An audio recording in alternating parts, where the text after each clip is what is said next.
साथियों नमस्कार।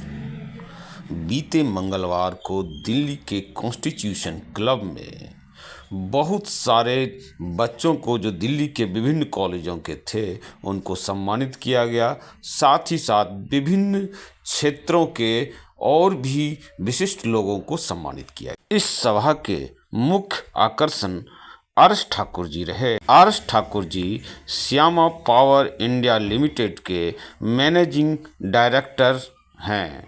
आरएस ठाकुर जी इस कंपनी के चेयरमैन भी हैं और इस बड़ी कंपनी को जो पावर से संबंधित है, बिजली से, उनको अच्छी तरह से चलाते हैं और सामाजिक कार्यों में भी भाग लेते हैं और बिहार की मिट्टी से भी विशेष तौर से जुड़े हुए हैं। और आज के कार्यक्रम में विभिन्न बच्चों को उन्होंने सम्मानित किया। साथ ही उन्होंने एक प्रेरणा दी कि अपने देश को कैसे जो है डॉक्टर राजेंद्र प्रसाद से प्रेरणा लेते हुए आगे बढ़ाया। आरएस ठाकुर जी से भारत के संविधान, डॉक्टर राजेंद्र प्रसाद और बिहार की मिट्टी के बारे में जब पूछा तो उन्होंने क्या कहा, सुनिए। मेरा नाम आरएस ठाकुर है जी। मैं Shyama power of India limited का managing director, chairman plus managing director हूँ और समाज सेवा से जुड़े हुए रहता भी हूँ और अपने बिजनेस में हमारे पावर सेक्टर का बहुत बड़ा बिजनेस है, उसमें भी मैं सहयोग करता हूँ। सर, आज डॉक्टर राजेंद्र प्रसाद जी के आपने जन्मदिवस पर यहाँ पर अच्छा प्रोग्राम किया। क्या लग रहा है कि आज उनको किस परिप्रेक्ष्य में देखते हैं, कैसे याद करते हैं? हम लोग तो इस परिप्रेक्ष्य में उनको देख रहे हैं। आज अगर वो हमारे सामने होते और इस देश के सामने होते तो इस देश का हालत कुछ और होता।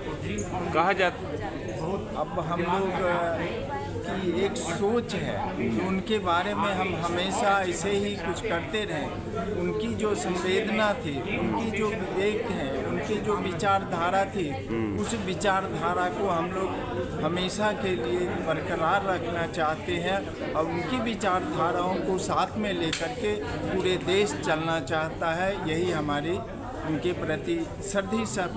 कहा जाता है कि डॉक्टर राजेंद्र प्रसाद जी का संविधान लिखने में भी बड़ा योगदान था। वो संविधान के मेन वही थे।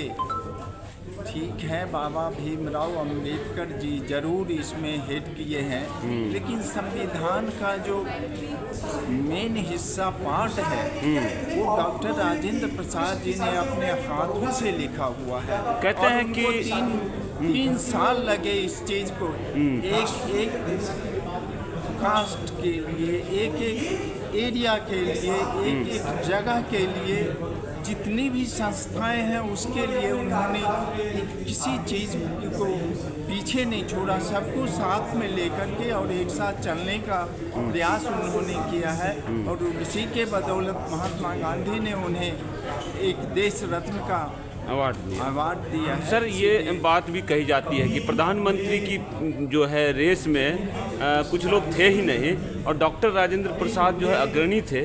तो क्या लग रहा है कि ज़मीन से जुड़े हुए ऐसे व्यक्ति अगर पहले प्राइम मिनिस्टर होते तो इस देश का अभी तक का क्या प्रोग्रेस होता? ये कहना मुश्किल है। प्रोग्रेस ये हमारे सबसे वरिष्ठ नेता में आज भी सब उनके दिल में है। प्राइम मिनिस्टर उनके लिए कोई ऐसी बात नहीं थी जो वो प्राइम मिनिस्टर बनना चाहते थे। वो प्रेसिडेंट भी, लोगों का कहना था उस समय, कई लोगों ने लिखा है कि वो बड़े योग्य पढ़े लिखे आदमी थे।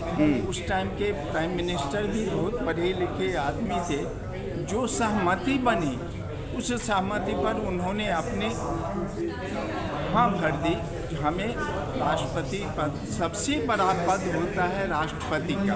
बिहार से जुड़े हुए थे राजेंद्र प्रसाद जी।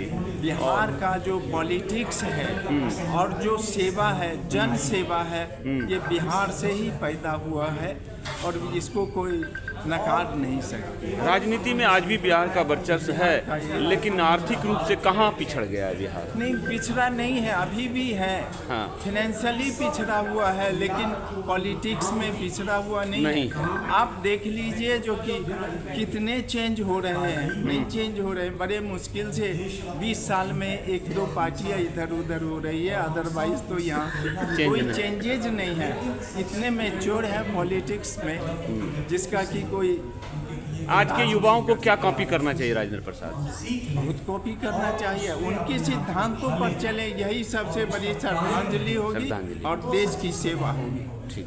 बहुत बहुत धन्यवाद।